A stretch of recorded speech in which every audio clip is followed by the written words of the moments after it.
The website, prisonmiraclewoman.com, shut down today without notice, to the frustration of zealots and collectors of prison attire worn by Jeannie Elmira Tiller, the killer rated a mystic after she supposedly levitated in her prison cell. Jeannie Tiller claims she killed a man for the revelation he was an evil thing. She brought an axe into his bedroom and chopped off his head while he was sleeping. Mabel Denise Watkins, the disgraced guard fired for selling Jeannie Tiller's prison clothes online, won the lottery jackpot yesterday, $40 million.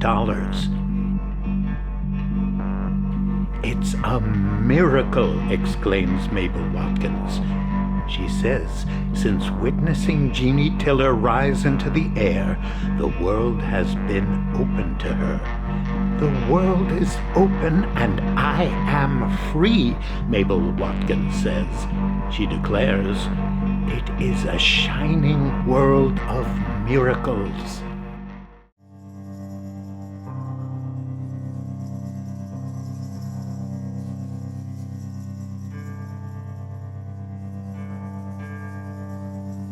I wish we could do away with personality. It only stands in our way, is never authentic or reliable, just a product of conditioning and stuff that doesn't matter. My name is Sari Beth Merton. You could say I have a complicated personality and contain multitudes.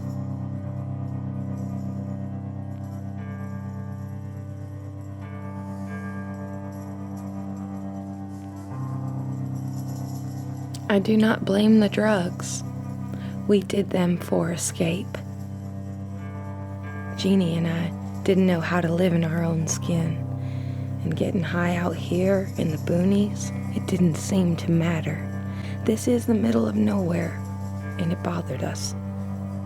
To be alive and have nobody know about it, handed over from birth into emptiness, it was toil. We got high, and we left our skin behind. We felt like two balloons rising up over a hill. It was beautiful. We were feral, unhaunted. So much of the time we were just feeling. But Jeannie, no matter what she put in her system, she could talk. I mean, speak in a convincing way. She would talk about the impossible being possible, invisible being visible, about mystery, about living outside the law. Jeannie's favorite story was strange, from some strange old history, about a girl who wanted to walk through the flowers all day and feel the sun. Then one day the girl was kidnapped by a demon. The demon loved her. He took her to his castle beneath the earth, a place of shadows. Of course, she was miserable there, no flowers or sunlight, only the demon and his demon things. But what the demon did, he turned half his castle into a garden. Those weren't real flowers in the garden, and that wasn't real sunlight, but the girl grew to love this place, even though it was artificial. She even grew to love the demon. Stockholm Syndrome is my guess. But the girl's mother, she was a goddess. And the demon, he was a god. So there was this great cosmic meeting, an arbitration to figure out where the girl belonged. And what got decided was she would stay half the year on the surface of the earth and half the year underneath. It also got worked out how the colors of the world would look, green and vivid in the growing months, then dull after harvest. Grief for the girl's absence.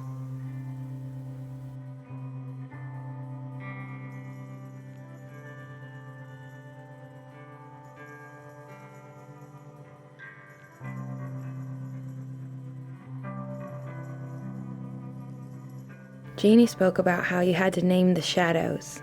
It's not just sunlight reveals things, shadows reveals things too.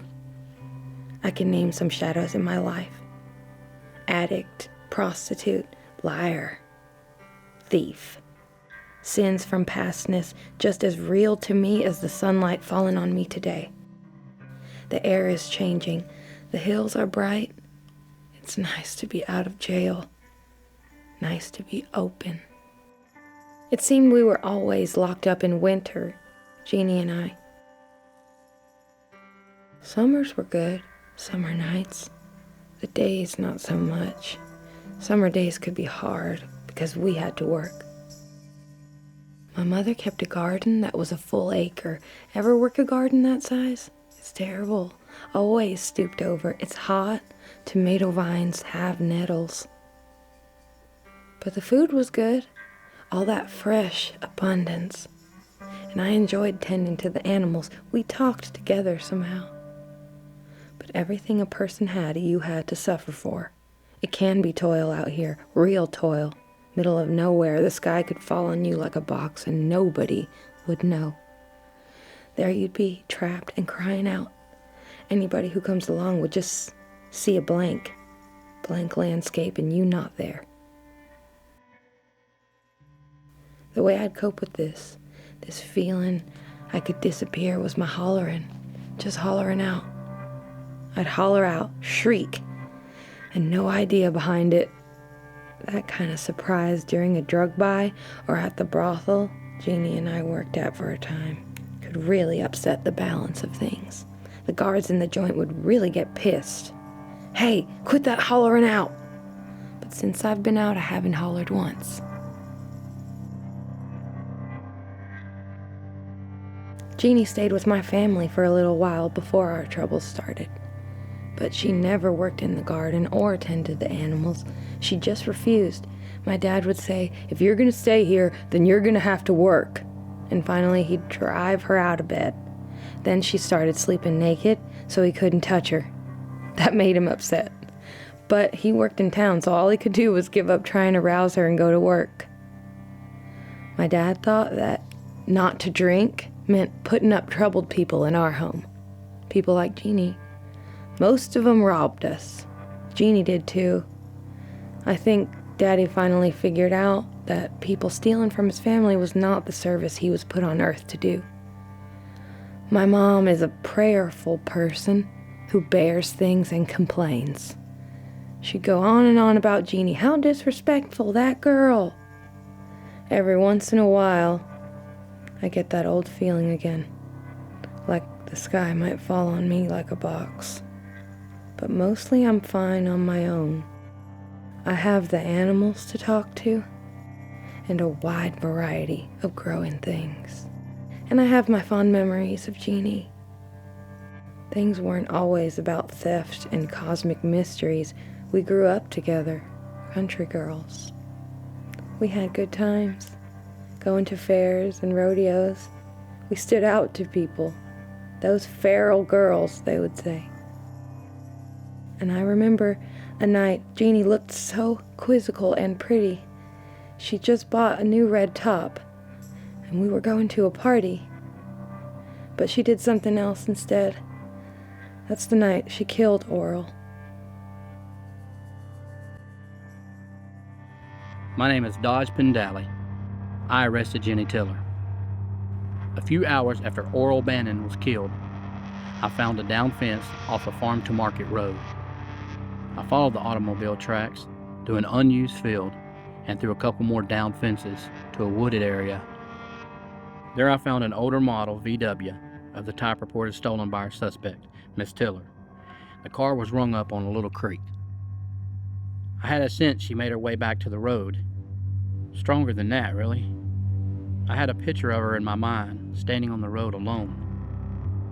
The choice was to follow the creek or follow my hunch. I've been at this a while, so I went with my hunch. Then I saw movement in the undergrowth. I called out, "Are you Jenny Tiller?" And she said, "Yes, I am." She also said she had a pistol. I said, Jenny, I don't want to get shot. And she said, I don't want you to catch me. And I said, girl, how you ran up on that creek? You caught yourself.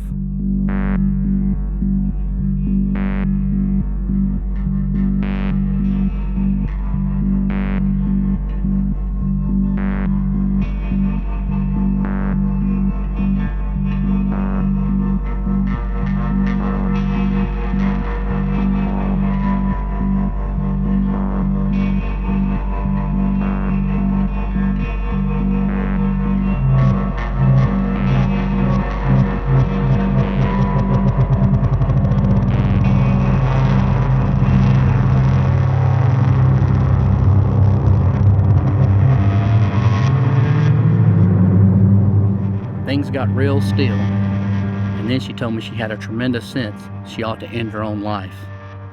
Finally, she told me she didn't really have a pistol. She said what she did possess, and I remember because the phrase is so strange. She said she possessed the terror of the human condition. Said she'd been considering what people do in the face of such terror in order to establish a place in the world, a sense of order and dignity. I told her it was time to turn herself in, and that's what she did, cooperated fully.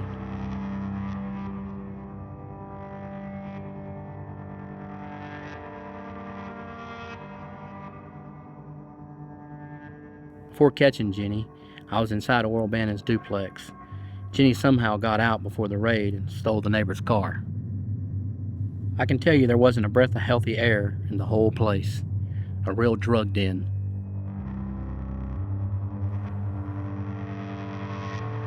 In the back bedroom, officers found the body of Oral Bannon.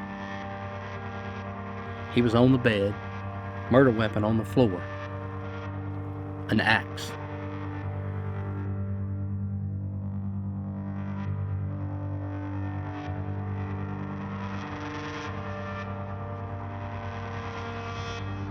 Jenny had swung the axe into his chest and then cut off his head.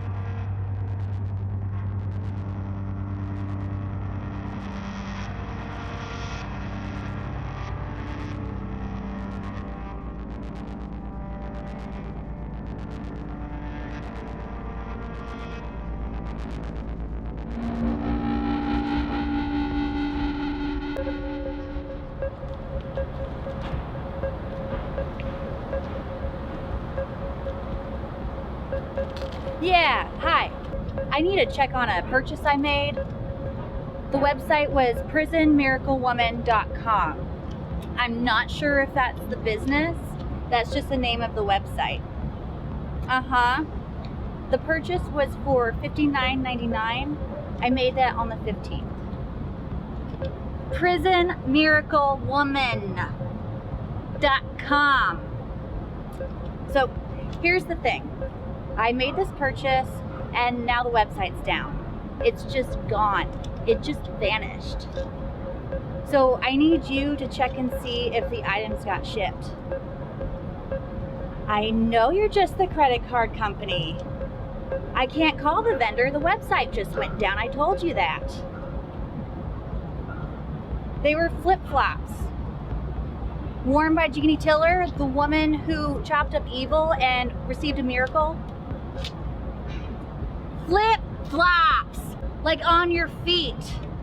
They were worn by the woman and she received a miracle. No, not the holy ones. Those got sold for a mint. But these do have a certificate.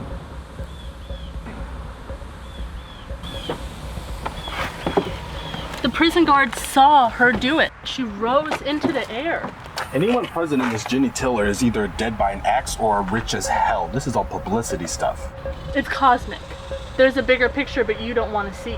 It's grisly. That's why people are talking about it. She is relevant conversation across the world. People are using her to talk about religion, to talk about Christianity, to ask hard questions. Emotional infusions of churchgoers and atheists, and I tell you, the internet is dumb. Statistically, Americans believe in the efficacy of prayer. Statistically, Americans are willing to lay down their lives texting or driving. Well, you can close yourself off, but I'm totally into it. This woman is one of the great religious mysteries. She's glory and gore, like something out of the Middle Ages. What? Not me.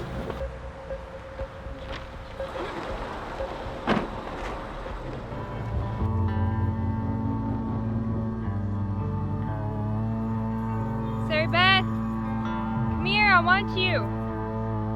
Sarah Beth.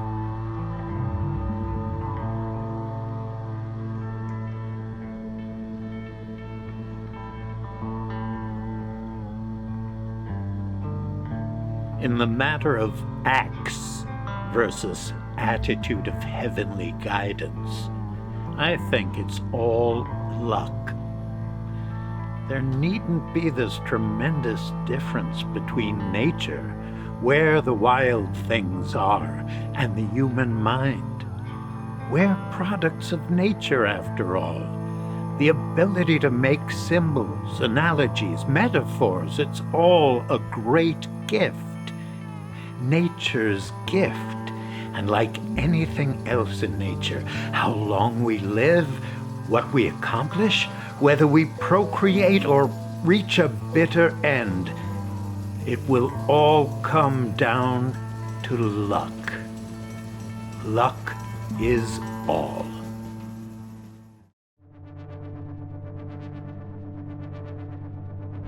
Call me DJ. I was at Oral Bannon's complex the night that he got killed. We just had a big party and I was passed out. And all of a sudden I hear Sarah Beth just hollering, and so I jump up.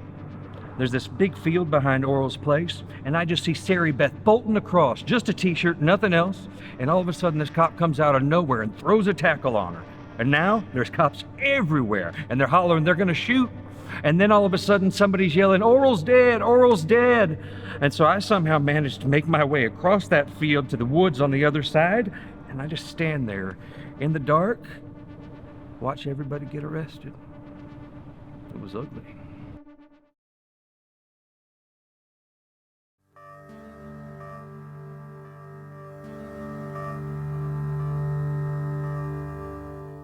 I jumped through all the necessary hoops to interview Jeannie Tiller. But the day before our talk, she marked the walls of her cell with graffiti and got in trouble with her guards. As a punishment, our interview was canceled. It later got back to me what the graffiti said. Its source is language written on the Temple of Apollo at Delphi. Very showy. I knew this graffiti business was a stunt. Nevertheless, it showed an impressive theatrical insight on Jeannie's part. The subject near, but not revealed. An absent form of presence.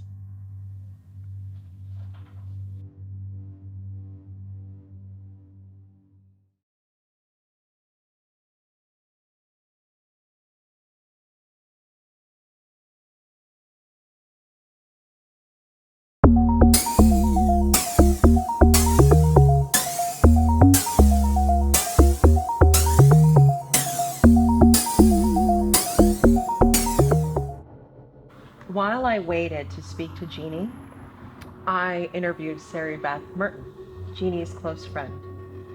They had this brave relationship right from the start.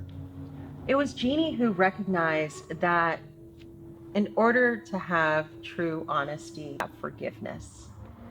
So they confessed to everything, admitted to every curiosity, every desire, anonymous sex, anal sex, killing a rival with a stone.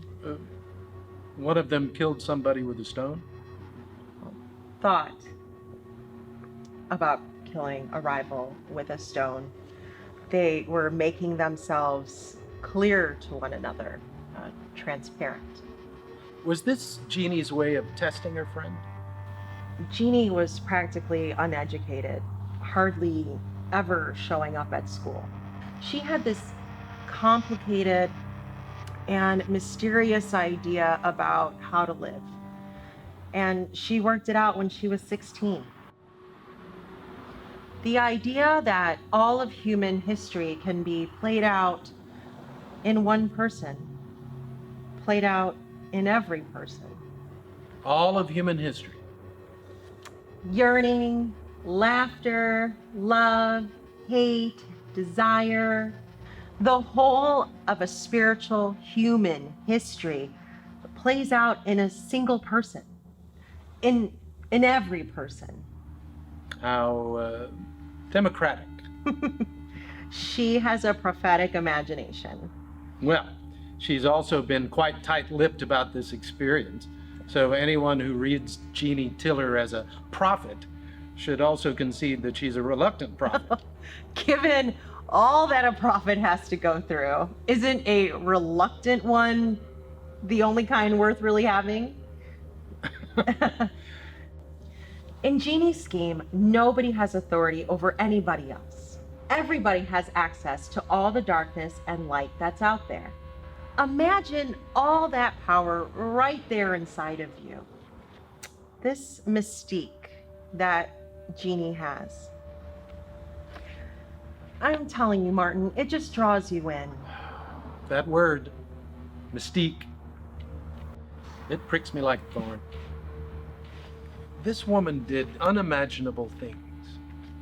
Do we call that mystique? It's a troublesome story. I don't deny it. But also, it's cosmically inclined. I think, instead, it's a story about transference. How do you mean transference? Well, it's an idea about justice. Or maybe about keeping order. It's from way back in history, one of the basic ideas of humanity. The crux is this. We assume the sins of a community onto an object, and then we sacrifice the object. What you're talking about is a scapegoat. The ancient Greeks, who gave us some notion of our own democracy, they used to select people and beat them and humiliate them when times were bad. The officials would haul them up in front of the mob and say, "These are the strange ones. These are the ones causing all of the trouble." Whether it be bad crops or tainted water or giving aid to the enemy, all of the sins of the community would be transferred onto these people. People probably selected at random, and the community would watch them die, thinking somehow that was going to make things better. And how does any of this relate to Jeannie Tiller? What that young woman did was some transferring of her own. All the rage built up through addiction and disappointments, she put it all on the shoulders of that young man she killed. He became all of the trouble in the world in her mind, and so she killed him with an axe, thinking that sacrifice would help her get past her troubles. Jeannie killed Oral Bannon not as a scapegoat, but as a thing of evil. Might I suggest that she tells the story of levitation because she needs to think that her act of transference was a spiritual event. She has a complicated message. I suggest we hear her out. Well, this special message will fall away with proper care. Once she understands it's murder, she'll be on the way to rehabilitation. And she will speak no more of rising up into the air.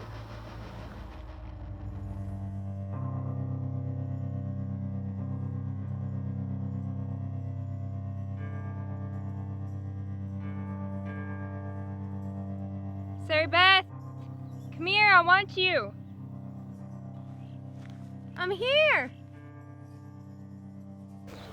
I want to tell you what I've been working on. Okay? A way for us to be careful. Careful in what we say. We have to take care of each other and not be tricked. Do you know who it is we're on watch for? Who that would trick us?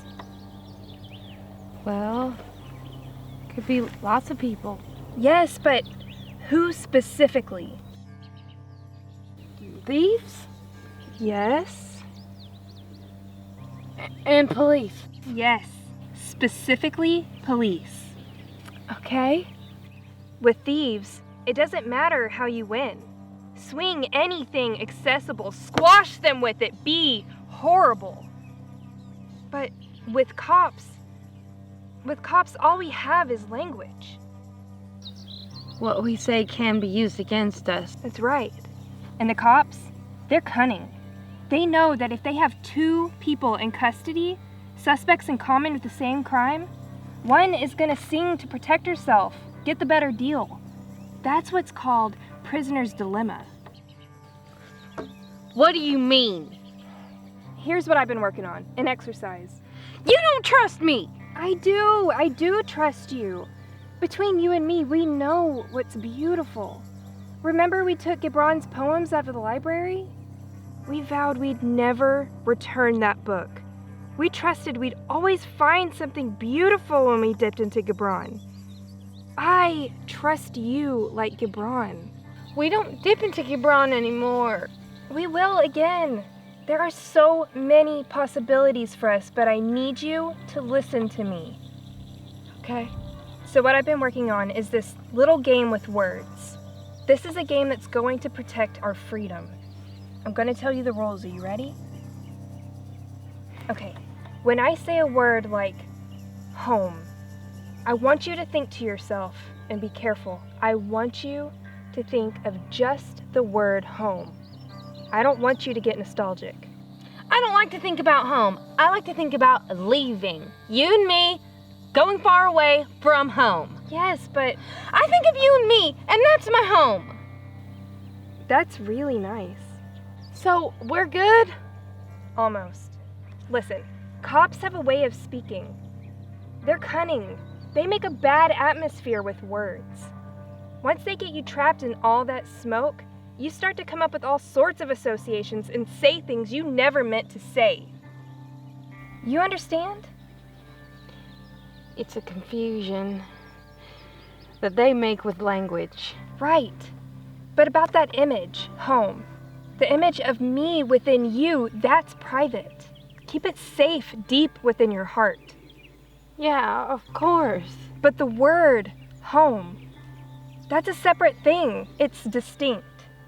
A word is just a word and not the image. Home is just a word. It's not the image. A word is just a sound or scribble on paper. An image is inside your heart. Do you understand? I think so. Listen, you're in the room with a cop. He says, "Don't you want to go home, Sari Beth? Don't you just want to say what's troubling you so you can go home now?" That's the cop trying to coax you. He's trying to get you to be nostalgic, trying to get a look inside your heart. Resist that. Don't let him use a word to trespass where it's safe. Let the word be an empty door. What's inside stays hidden. They'll create a bad atmosphere, these cops. But their words won't open any doors. That's right. That's right, Sari Beth. That's real good. Now, I want you to listen to this next part. It's very tricky. Listen to these words. You, me, and I. All right. Naming something has significance, okay? It works on an older layer of the brain. Naming, the nomination of things, goes straight back to the Bible. Adam and Eve and the dominion of the animals, the plants and the sky, all the crawling things. If you're a parent and you name your child, that gives you a power. Something there that has never had a name before, and now you give it one. A word you've chosen, that's the power. But we never do what our parents say. That's right, because naming is not an absolute power. Each of us has a name given us. But once we come of age, the point of knowing good and bad, that not all good feels good and not all bad feels bad, that's when we understand that we have a private name.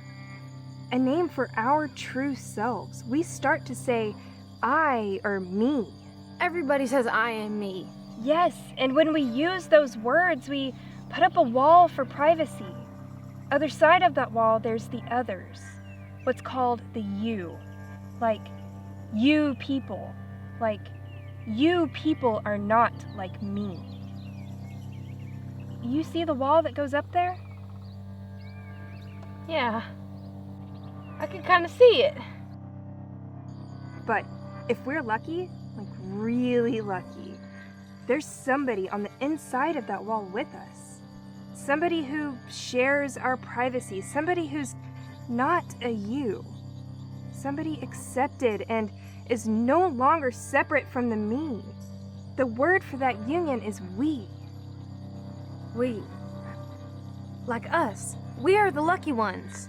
But remember, the I is dominant. How much longer does this go on? Remember it, the I is dominant. The I is dominant. Yeah, just give it a little sand. It'll build a strong wall.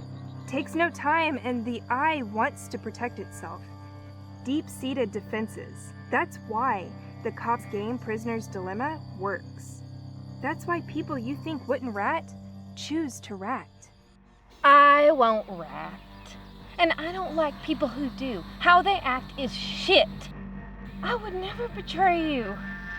I would never reverse myself like that. I'm not someone who chases comfort. I know myself. I take full responsibility. God damn it. Now I have to start over. What? I start over. Flood the fucking steppes. Waste the fucking sea. Scorch the fucking forest. Turn it inside out and yank the stitching. Rend the fucking thing to shreds. But I had to distinguish myself from the rat. Not to me, you didn't. It's pride that had you do it. Goddamn pride. It's bile. Your deepest, private self floating up on that bile, up into plain view for any devil to see. Devil? Or cop, or enemy, what's it fucking matter? Your pride, your fear, it gets you to show yourself. Reveal yourself to a majority that wants to take your freedom. One thing we got in this world that's free, the one liberated thing is the spirit.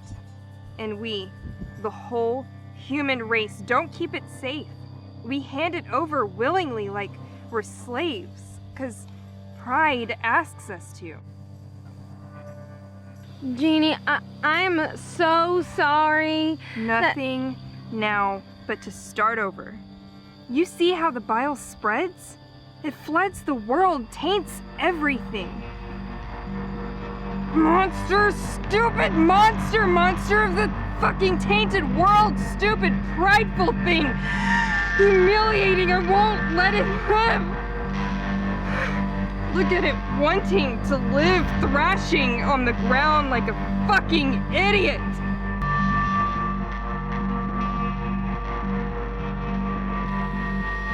Take it back. What? Is that me? Take it back. No, that's not you. You are not the idiot. It's pride. The attempt to order, that's the idiot. You write it out. Law. And that corrupts it.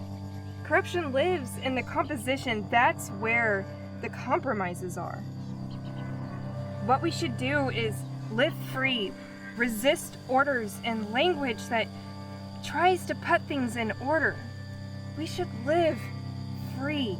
That is what we're here to do. Jeannie, I'm sorry if I made you start over. No, it's okay. The takeaway in this is, I know you won't betray me if the image I have for me is you.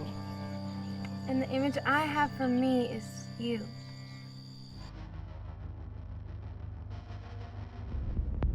And yet it isn't necessary that in order for one to embrace the fundamentals of love in sacred writings, one must also be willing to allow for intolerance and violence that often occurs in the name of a religious principle. I'm impatient for the great divorce. I'm ready to wade into complexity. We must remove hatefulness and violence from religious faith.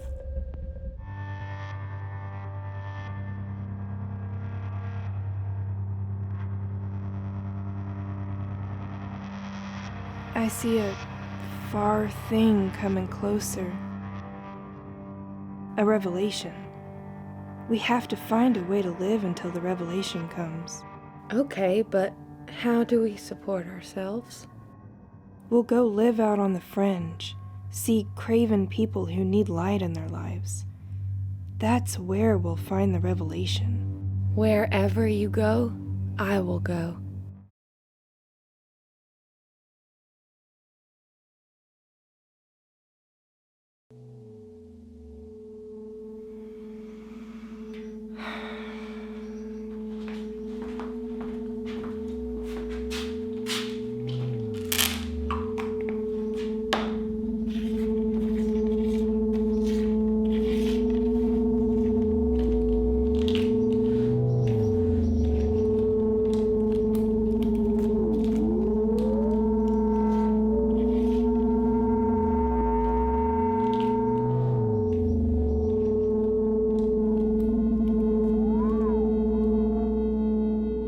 There's a hurt bird out there.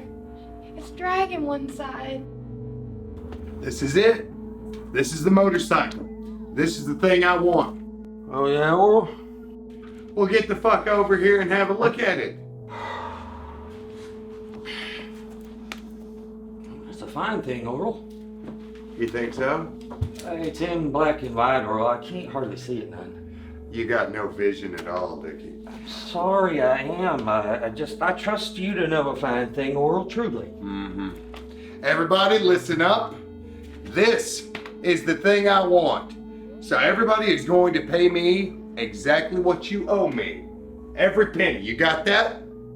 What's wrong with that bird, Sari Beth? A baby bird. Can't lift its wing. Did y'all not hear me? I said every penny. Suffering mother! Where's Jeannie? She got busted. For what? I don't know. Quit hollering out, Sarah Beth. I done told you about this. What are we gonna do? Oral, you have to do something! I'm not gonna do nothing. I've got speeding tickets done gone to warrant. I'm not stepping in a police station over stupid Jeannie.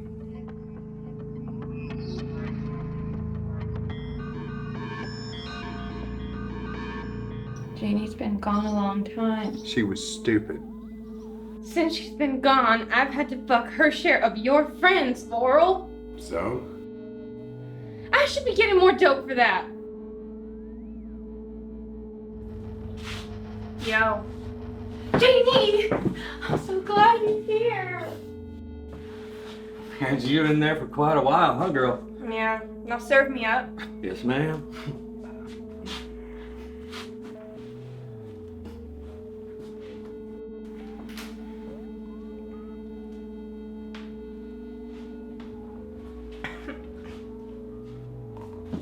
You got that too you owe me?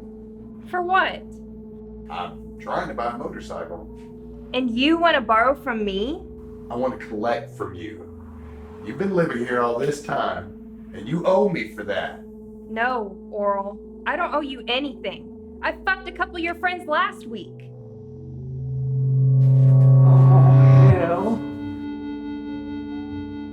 Shit, they just got Dickie. For what? DUI, his second offense. Aren't you gonna bail him out?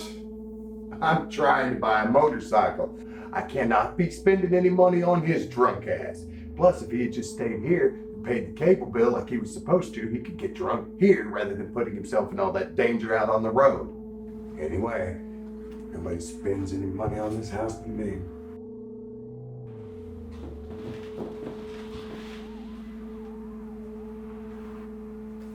Jeannie, remember that bird I told you about? Oral never mows the yard. It's probably still out there. You go mow the fucking yard. Hey, everybody. Oh, Dickie's back. Hey, man. You got my tube? About that bird, Sarah Beth. Is it shining? Suffering mother! I'm busted.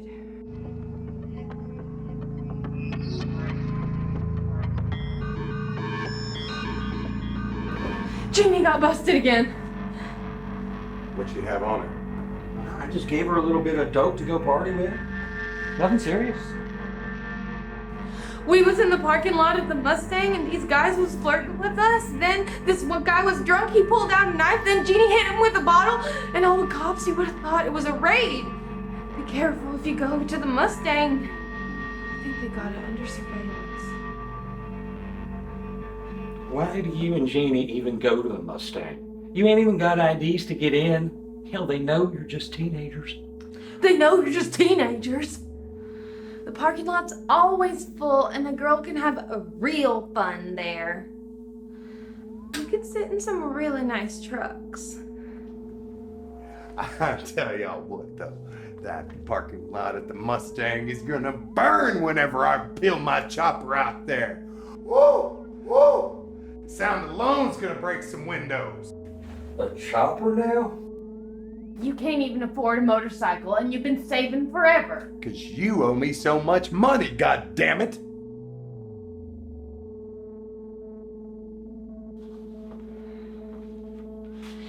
Jeannie's back!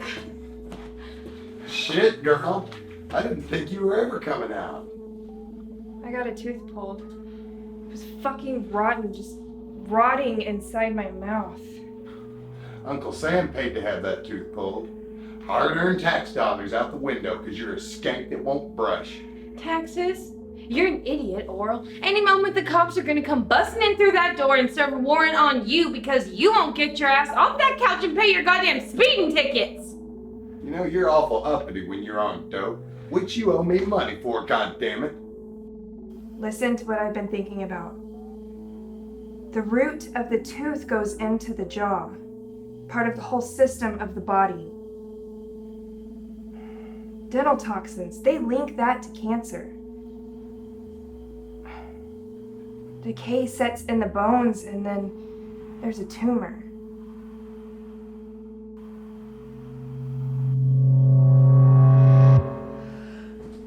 Oh no.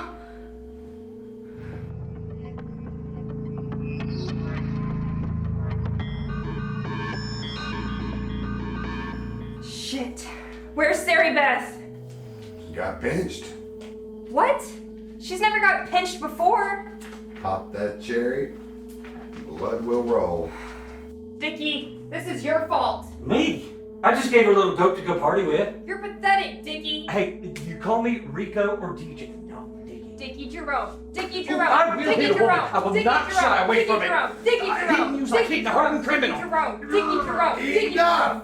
The two of you. Jeannie, where is my tube? Still, Oral? All this time and you still want that motorcycle? This is no cheap bike, Jeannie. This is the thing I want. It might take everything I have, but I want it. Which is why the rest of you might as well pay me what you owe. You sit your ass on that oral encrusted sofa all day long in those jeans you never take off, just getting filthier and greasier. And that piece of shit jalopy you got outside going to rust by the curb? But you consider yourself a responsible guy. Someone who can maintain a bike, chrome polished to the state it reflects the soul? As if you'd ever bother with insurance or go downtown to get a license. With all your defaults and warrants, Oral, and the pot reeking out of every pore of you, I don't see you standing in line in a government building. Just like every dream you ever had, you won't do a goddamn thing to realize it. Fuck that. I could have nice things. I could if it weren't for you thieving motherfuckers stealing from me all the time, thieving me out of house and home, stealing more dope than what you sell. At least I'm not in and out of the joint like the rest of you. You never leave the house, you paranoid dope dealer. I pay taxes. My name's on the lease. You don't pay taxes. They take it out of my disability check.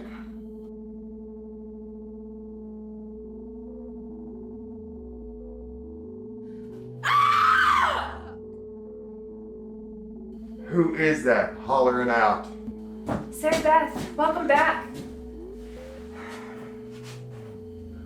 I worry about my lost tooth. Do I look trailer park? No, it's at the back. You cannot tell. I worry about dental toxins. Oh, no. Please. Oh, shit. They busted Dickie again. He's soft. I don't think he's cut out for what they've got for him in jail. I wonder if what we say, a word across the tooth, sends some sort of impulse to the jaw.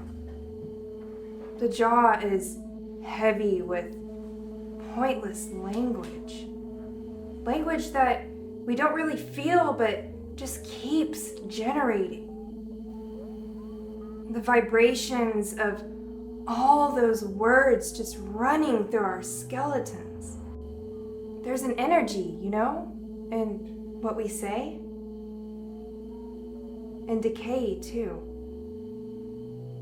From the sugary grit of pointless language. Yeah. Fuck that.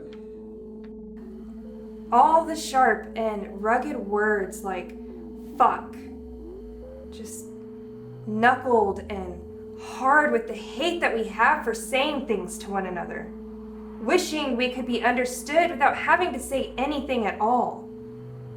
And the knuckled words rolling over our teeth and the vibrations, everything has an energy. I've been horrible. I've been to jail. I curled up and tried to disappear. But I'm still here, and I haven't woken up.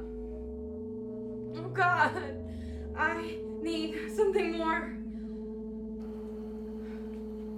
Decay seeps through the root unnoticed.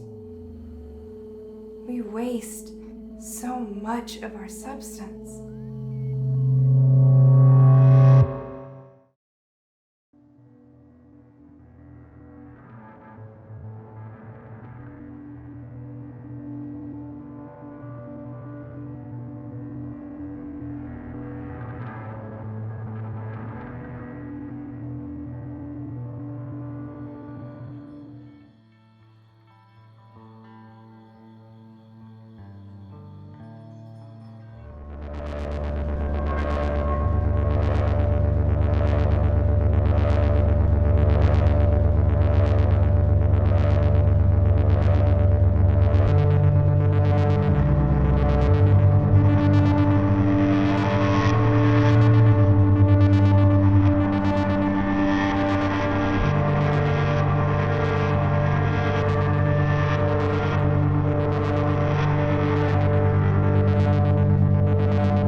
I'm getting the fuck out of here. What is it? Look what I'm doing. I am out. He did this to himself. Where's Sarah Beth? I don't know. Where's the bolt cutters? Help me, Oral! Where's Sarah Beth? Talk to me! You are stressing me the hell out, Punch! Woohoo!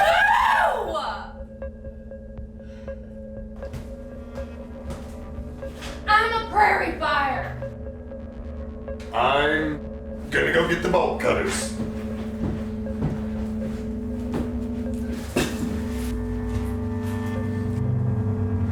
Vicky?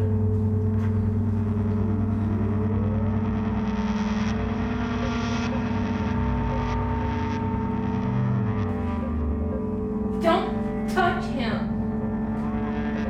Stop touching him!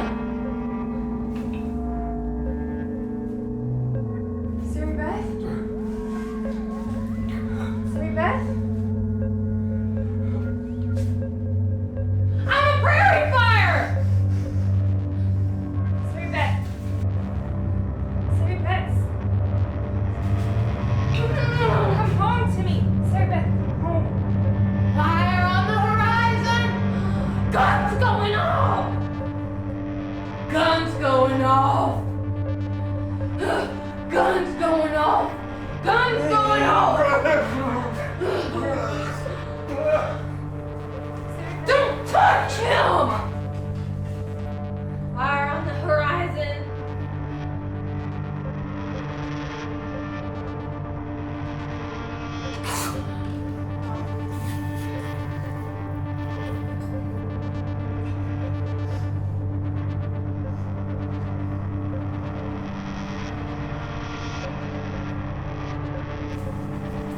Guns going off! Guns going off!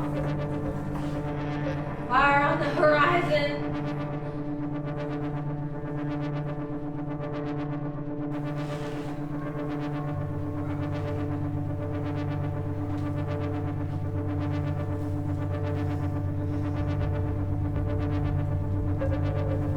Guns going off!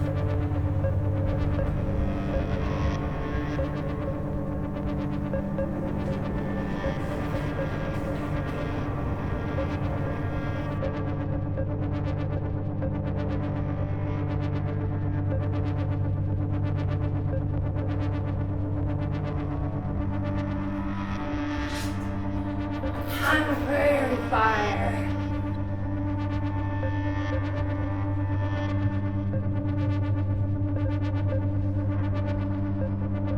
I'm a prairie fire. I'm a prairie fire. I'm a prairie fire. What's going on? Guns going on.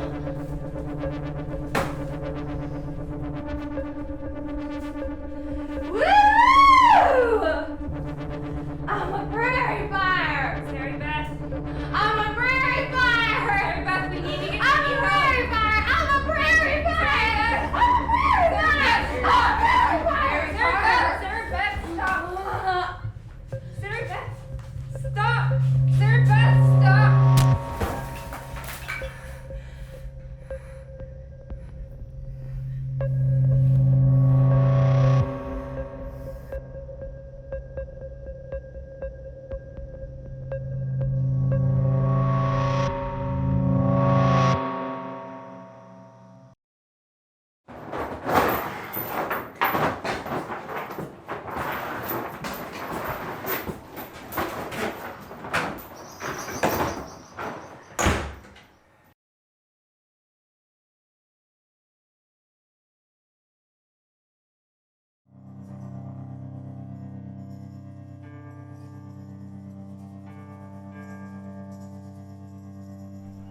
Life has gotten so unpleasant that I have to stop and think about it. My daddy was in jail when I was born, and now he's dead. Mama's dead, too. She had perforated bowels and 2 staph infections. I was in jail when she died, and she's buried in a thin box paid for by the state. One time, she showed me a picture of herself with a cowboy who was holding an AR-15 rifle. She wore a short skirt, had her arms around that cowboy, holding on to him and her glass of vodka. I did all right when I stayed with Sari Beth that summer. But then one of Mama's weird phone calls and I had to go home. I found her with her hair all grubby like tree roots. Some people came to help, to cart her off to a place like this. Mama never got this far, but here I am. This is my time to get clean. I had to do what these people tell me to do, take a personal assessment and live the contemplative life. And so I'm contemplating. What is God? Supposedly, God has assumed a face for me to see, a face in darkness, and I have to go look. Darkness, emptiness, silence. This is the frontier of contemplation. I read 99.99% of objects that appear solid are mostly empty space. That's why light is the great metaphor.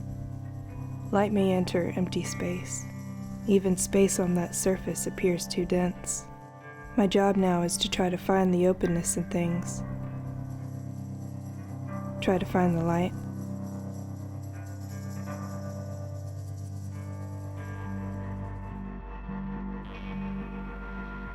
She claims, this certain young woman, and she sure does like to make claims, don't she? She claims she had a dream that would not go away, an all-day visible dream. And the dream revealed a man as an evil thing. This man was her man, in the impolite or street sense of that word. Her man, a hookup for drugs. Her man, the one that shopped her across all categories of sexual congress. This man, her pusher. This man, her pimp. A man she chose to live with. Man of trouble, no doubt, but a man she chose. Some will tell you this certain woman is a feminine aspect of God, an apparatus of God's judgment, she and her acts, and that what she represents is a far call back to a feminine deity out of ancient Greece and Rome. And I ask you, is this sacred thinking? Does this pass for sacred thinking? Are we to anticipate leaves sprouting on her body as some new symbol of renewal? Does God have feminine aspects? Now, God is everything, yes, and most of all, God is mystery. But my relationship is with Jesus. Jesus was a man. He was carried in the womb of a very surrendered and pure mother, a human mother, created inside the womb by the masculine sense of God that is all-powerful, the Creator. A dream is like a fish that vanishes between the stepping stones, the mist that passes under the little bridge. This certain woman invested the entirety of her soul on a dream she had, and the truth of it is awful. Her supporters put her way up among the constellations, as though she's the stuff of ancient Greece and Rome. But this certain woman who came out of prostitution and murder into the public consciousness and the figure of debate is not the stuff of sacred thinking. She and her ways cannot be reconciled with the virtues of God, our Father. Amen and amen.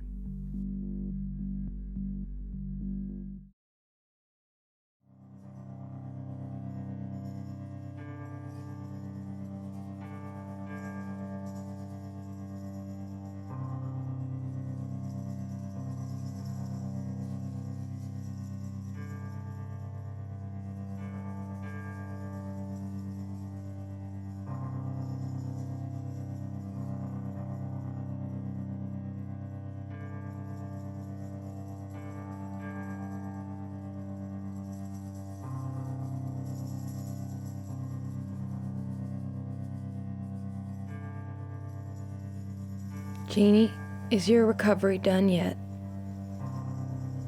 I don't know. I'm supposed to stay here a while.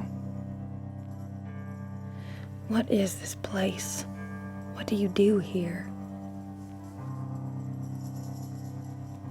Contemplation, renewal, the stuff of getting better.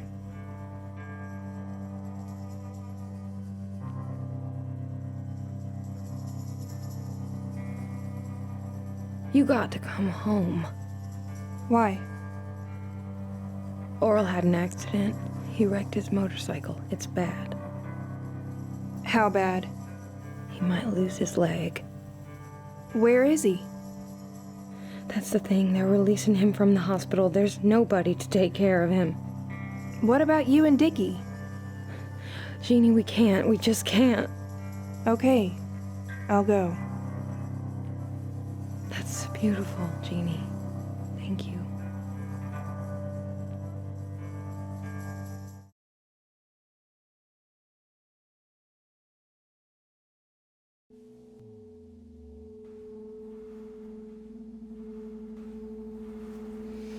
God, that smell. It's your leg, Oral. You ought to go get it seen to. Where are my pills? Jeannie's still out getting them. Dickie, you should have gone with her. You should have put a bunch of threats in her ear. Terrible things. Horrible things. Always make sure she comes back with my pills. You know I can't go to the pharmacy, Oral, me or Sari Beth. We look like drug-seeking behaviors. Jeannie's the only one clean enough that she don't stand out at the pharmacy. She looks good lately. Real clean around the eyes, too. Hey, Jeannie. Pills! Right here, Oral. I'm only giving you one. I want 3. You've already had whiskey and dope. I am in terrible pain. If you still feel that way in an hour, we'll see about another half pill. I want a full pill, not half. Let's see in an hour. Jeannie, I love this new top. Thank you. Do you mind that I found it? No, I'm glad you like it. Pretty. Sure feels nice. Dickie, please don't get any dope on it. It's new. Sorry. Why were you hiding it in your backpack? I wasn't hiding it. Then you don't mind if I borrow it?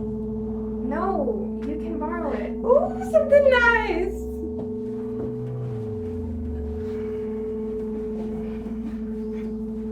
That leg smells real bad, Oral.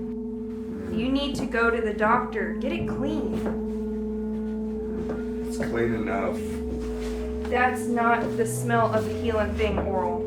Keep it clean. Don't touch me. Oh, Jeannie. Can I use this razor? That's a woman's razor, Dickie. Oh, it's all right. My beard's real light. Just keep it, Dickie. All right, thanks. Don't let him have your razor if you don't want him to have it. And don't let me borrow this if you don't want me to borrow it. Just be fucking honest. I am honest. It's okay. You don't have to lord it over us. Being clean, having all these nice, beautiful things. I'm not lording. I just got a little job at the grocery, that's all. We're not totally fucking helpless here. We're not your fucking charity. You're here because you owe Oral. You're here for what you owe. He gave you a place to stay, Jeannie, true enough. And you ain't paid him yet for what you owe him, at least to hear him tell it. And it's like Sari Beth said, there's no cause for you to feel or be that you're any better than us. You're just here to pay back what you owe. I am not lording, and I am no better than anyone else.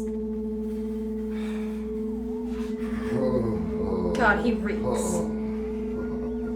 Something's not right. Don't. It's the first time he's been quiet in days. It smells so bad. He needs to go to the doctor. He won't go. Well, he's asleep. Maybe we can pick him up and carry him out. Passed out like that, he might not fight back. I can't go to the hospital, Janie. Me or Sarah Beth. They'll suspect us of something. You give him his pills regular, plus the ones he sneaks. That ought to take care of him. He only takes the ones that get him stoned, not the ones that fight infection. And that decay, it smells really bad. Oh shit. Oh shit, he's turning blue. Oh fuck! Oral! Wake up! Wake up, Oral! Oh fuck! Oral! Oral, wake up! Oral! Oral, wake up! What the fuck are you doing? We can't be here when the cops came here! Do what you came for him, Jeannie. I can't take him to the bus! What the fuck? Wake up, Oral! Oral, wake up!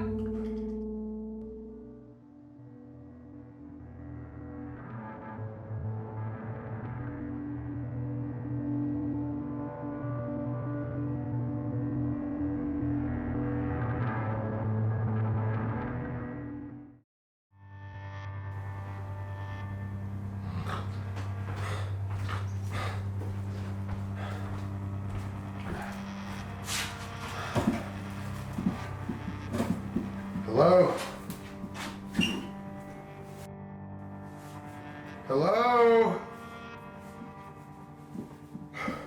My leg's off! Your leg's been off a week, Oral. You know that. You tricked me out of this leg. You neglected that leg, Oral. Let the decay in. It had to go. You could just come to terms with it and let yourself out of that fog of whiskey and dope. Why is it so goddamn bright in here? You got these blinds open, you're gonna let the cops in? Dope's gone, Oral. Dickie's out selling the rest of it. You neglected to buy more. The house is clean, more or less. Bring me my pills. I want you to stand on your prosthetic leg first. Just see if you can do 2 minutes. Don't you bring that fake limb in here. It creeps me. That bad leg threw up its hell into you before it died. Sure, they sawed off the ruined part, but not before the hell got through the roots. No way they could police every little vein and artery and every little byway. All that decay, that hell, pumping straight through your heart. You were never much, Oral, but I see what decay has brought you to. I see hell in you. I don't want you talking to me anymore when Sarah Beth and Dickie ain't here. But that's not the way it has to end. Just think of everything that's changing right outside that window. And here in this room, the air is changing, the light is changing, everything can change. Don't think the world into something that it ain't. And don't you worry about the dope now. We're gonna have it rolling out of here in no time. What do you mean? I got Sarah Beth out expanding the operation as we speak. I told Sarah Beth not to whore for you anymore. Just last night, I sent Sarah Beth out to go fuck Bobby Roberts. Bobby Roberts? Bobby's been clean for over a year now. How dare you prey on him with Sarah Beth? Look at you. Who knew you had all this animal mother in you? You'll nurture anything, won't you? I remember the night Bobby Roberts bit you on the tip. He apologized for that. Made full amends. I don't want you turning out any more dope to Bobby. I have no claim over anything that man does. All I did was send Sarah Beth to go snort a line of meth off his ass. You know what's gonna happen as soon as she does that, don't you? He's gonna ask for one of his own. And Sarah Beth, she'll say, "Sure, honey," like she always does. He's gonna spend all night chasing that powder around her soft, round, pale little ass. And just like that, he's gonna be hooked again. He's gonna be right back in that raw, red lifestyle that sweet baby Jesus picked out for him. You are a horrible thing, Oral Bannon. Bobby's doing great now. You know, he's got that Vinahood store. He cleans out all the Vinahoods and all the local restaurants. Just because he's busy doesn't make him rich. You're tapping into a dry vein, Oral. He's got all those ex-dopers too. He hired them. He ministers to them. What do you think's gonna happen once he gets hooked again? Just like a row of fucking dominoes. The rest of them gonna fall down right after. And they're all gonna be hooked and coming to me regular as my customers. No way. I'm gonna stop you.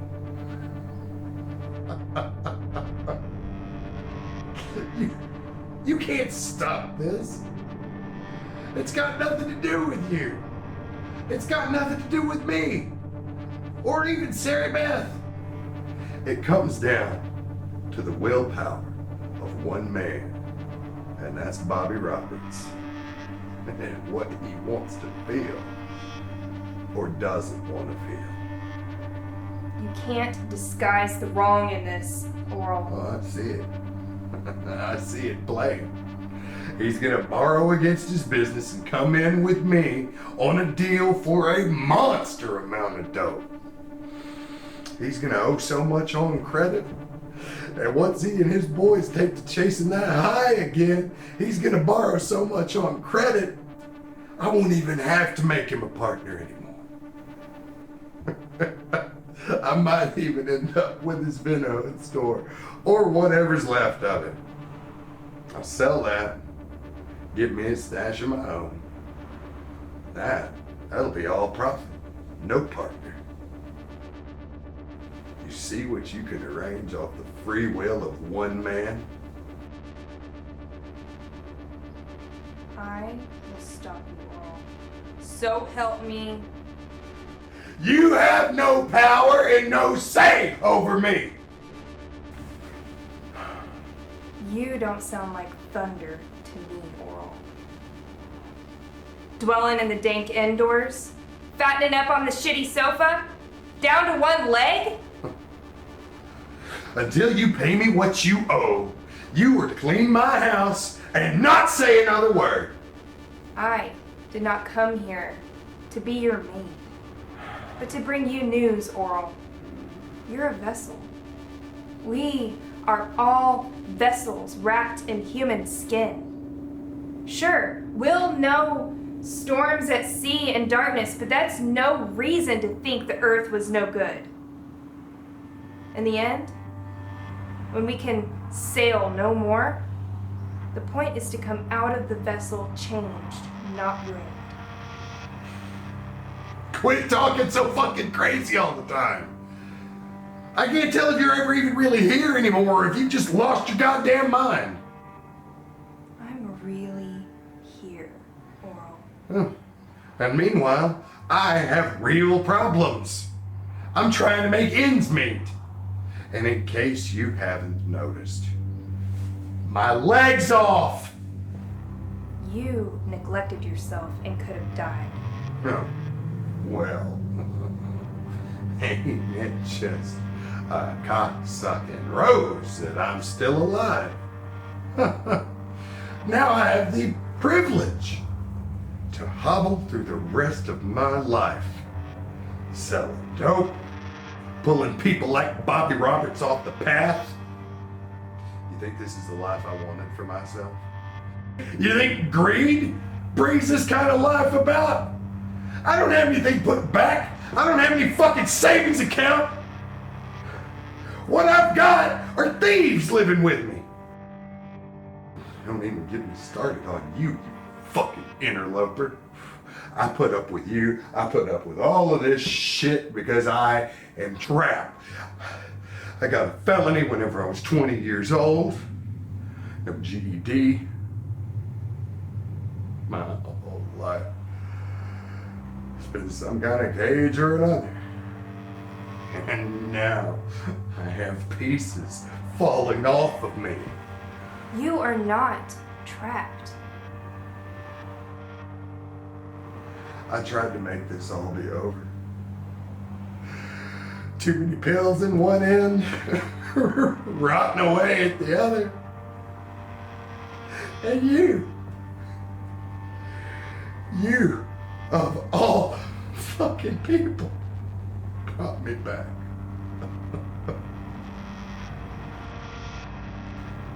What do you mean, make it all be over? I mean, you shouldn't have brought me back. I don't know what it is looking through my eyes anymore. But it's not natural. I don't like it. It's evil.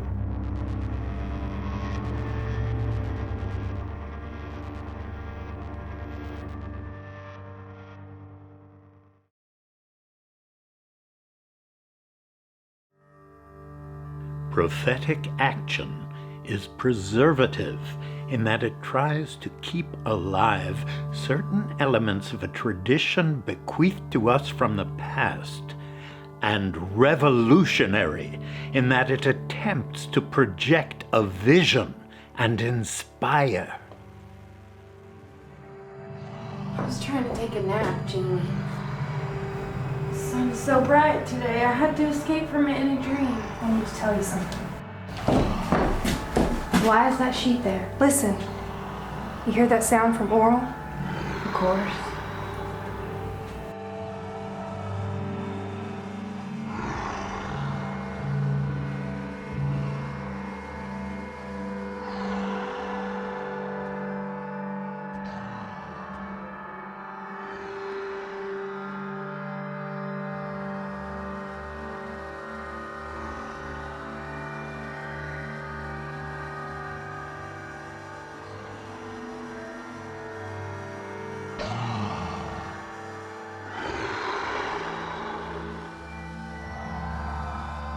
Listen.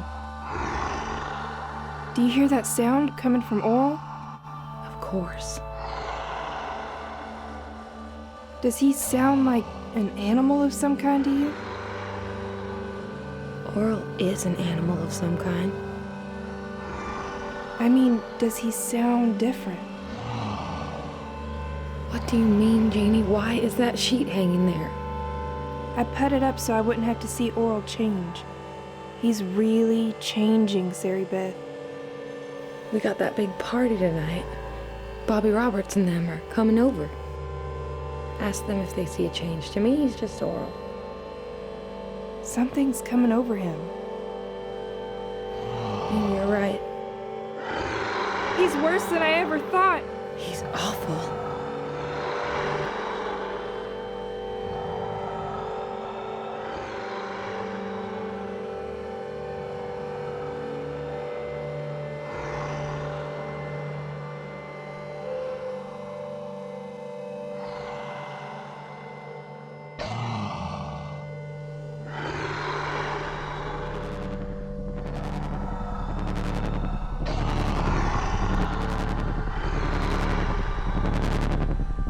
He looks evil, Jeannie. What are we going to do? Jeannie, tell me. What are we going to do?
sat through one sermon my whole life. I got through it though, telling stories through pictures, the word given authority because images run so deep in the mind. Elemental pictures like feeding people, washing wounds, protecting children, and all that surrounded by music and people up and down in prayer. Stuff that makes people receptive to what you have to say.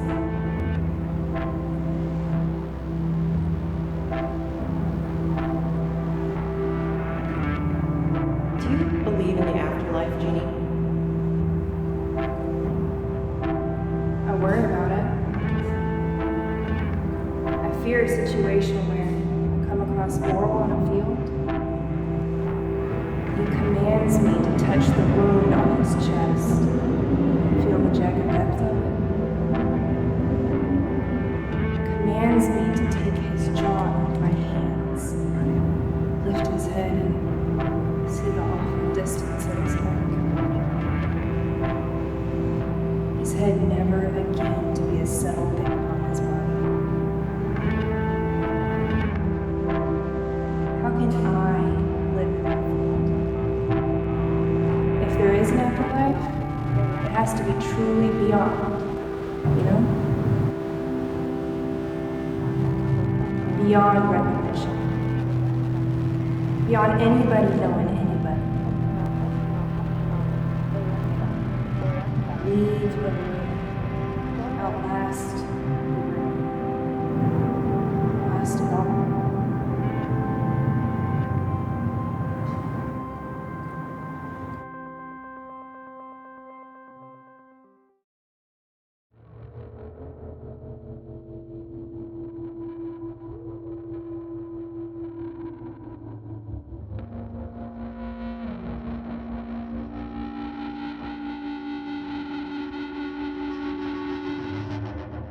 Jeannie Tiller died in prison. She was stabbed 9 times. Authorities suspect the Cult of Mary, a prison gang, but nobody's coming forward. It's a tragic story. The first cut was her thigh. That was the fatal wound. Other cuts were made to torture her while she bled out. She died in agony.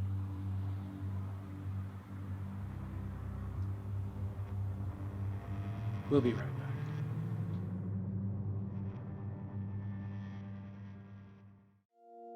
Ladies and gentlemen, get ready for Mabel Watkins. She saw Jeannie Tiller rise into the air, and now she has precious items she wants to share. You believe in miracles, don't you? You can't afford to miss out.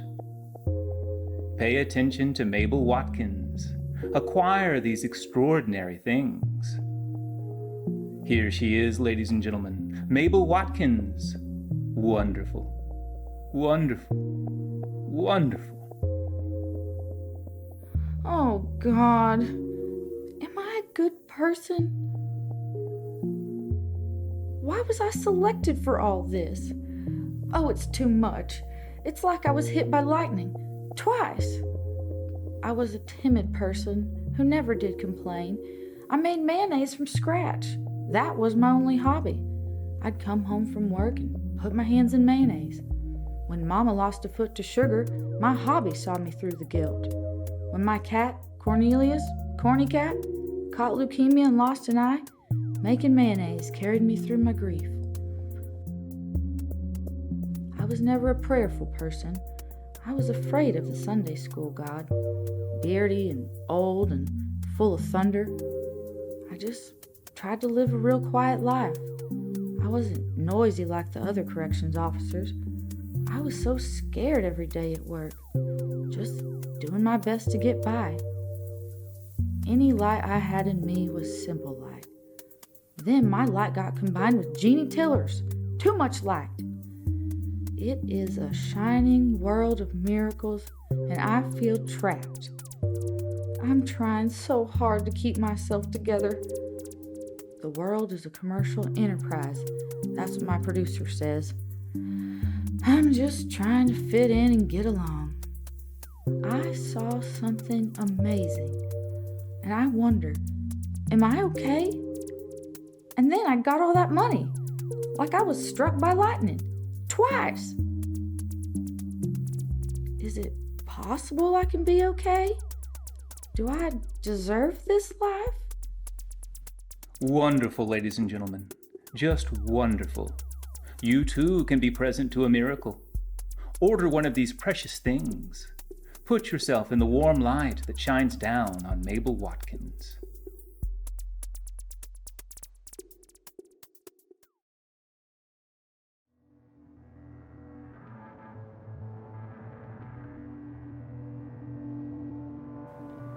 I'm here to talk about my son, Oral Bannon, because there are some things I didn't get to talk to him about when he was alive, and because there's nobody else to speak for him now that he's dead.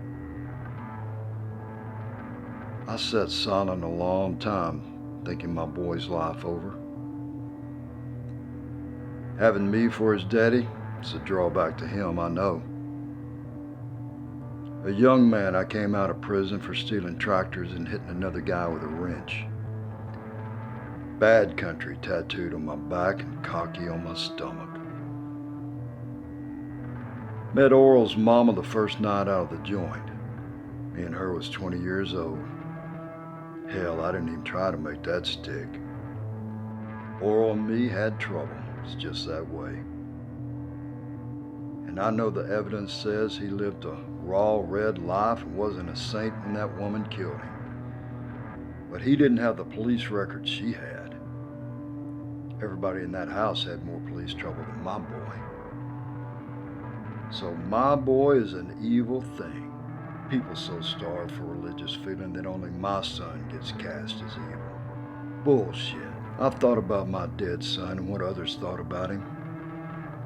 I know life is great, life is terrible. It has to be both ways. Oral, he got killed maybe at his most terrible moment, when he was the most terrible to other people. But fuck, you don't judge somebody based on a moment. He was alive once, and there's greatness in that. Potential. Oral's next moment might have been a better moment. That woman's no hero for killing my boy. God wasn't in the thing that she did to him. Swinging that axe, it devastated. 4, 3, 2, 1.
Trouble on my hands, trouble in my mind. What's the matter, Dickie? Broke as fuck, no home. Maybe you could look at it another way? The world is damned the world over. What other way could there be? It's springtime. Look around you. See the growing things. Got too much on my mind to think about spring. Must be something pretty big to keep you from noticing so much renewal and bounty. You heard about that prison guard? The one that witnessed Jeannie up into the air? She started selling Jeannie's things on the internet. Stole stuff from her cell and put it up for bid. Made some good money, too. And just before she gets fired for doing all that, she up and wins $30 million fucking dollars at the scratch-off lottery. What does that have to do with you, Dickie? It ain't fair, is what? Maybe there's a larger plan operating as a mystery. Sarah Beth, do you think Jeannie lived a miracle? Why shouldn't she have? The world is strange. I've been considering it. Tell me. The right attitude for witnessing a miracle is good fortune, ain't it? And all the time that we spent with Jeannie, you and me, giving her a place to stay when she got out of jail, putting up with her weirdness, don't mean nothing, apparently. Where's our slice? When are you and me gonna get something out of all this? We're doing okay, Dickie. The sun is up and there's growing things around us. It's fantastic. I hate to do it, but I'm gonna go get high. I got so many thoughts racing around in my head, I can't stand it.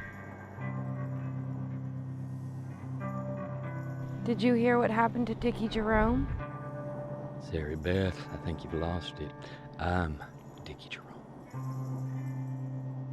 It's very sad. Dickie died. What? Huh? He froze to death.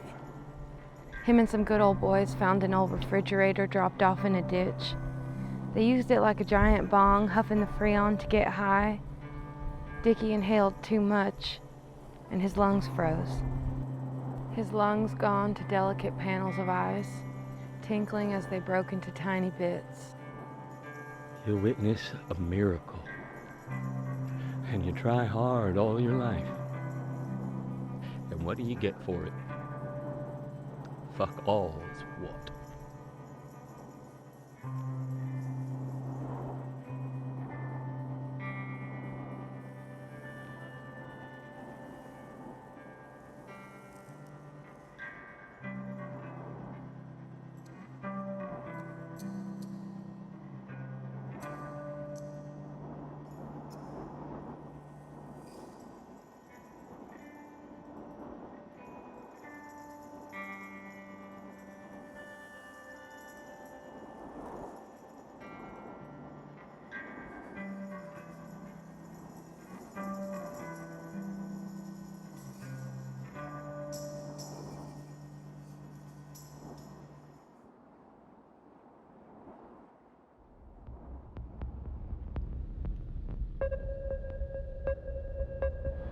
This is a very important purchase I made. Do you not understand that?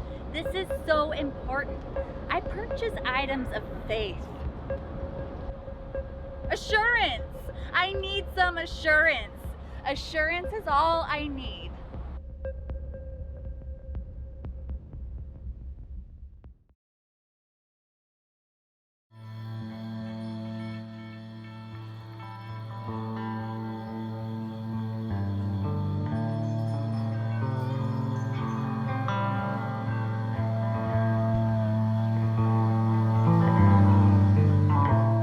Will it cohere? Will it ever cohere? We lose religious fervor, and what's next? Is it luck? We all make little signs to keep the good luck going. There's some drive within us to make gestures to communicate our wishes. Do we call this a system of belief? How long we live, what we accomplish when the whole thing's done. What shall we say it all comes down to?